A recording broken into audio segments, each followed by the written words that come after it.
গাজীপুরের টঙ্গী মাজার বস্তিতে গোপন সুড়ঙ্গের সন্ধান পেয়েছে আইনশৃঙ্খলা বাহিনী। গোয়েন্দা তথ্যের ভিত্তিতে সেখানে অভিযান পরিচালনা করে র্যাপিড অ্যাকশন ব্যাটালিয়ন ১।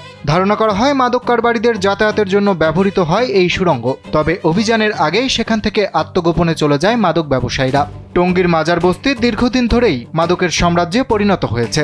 মনে করা হচ্ছে গাজীপুর ও ঢাকা সহ আশেপাশের অঞ্চলে এখান থেকেই মাদক সরবরাহ করা হতো। বারবার অভিযান পরিচালনা করেও মাদক ব্যবসায়ীদের দৌরাত্ম্য কমানো যায়নি।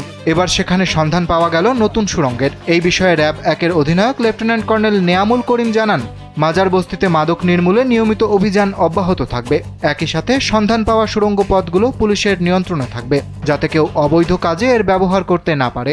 এখানকার জনমনের একটা আকাঙ্ক্ষা যে যাতে এই এলাকাটা মাদক মুক্ত হয়, তো আমরা সেই ব্যবস্থা করার জন্য নিয়মিত অভিযান অব্যাহত রাখবো। আমরা এখানে লোকাল থানার যে দায়িত্বপ্রাপ্ত অফিসার আছে তাকে আমরা এগুলো বুঝিয়ে দিচ্ছি যে এখানে কোনো মানুষ বা কার এখানে অস্তিত্ব তা আমরা পাইনি।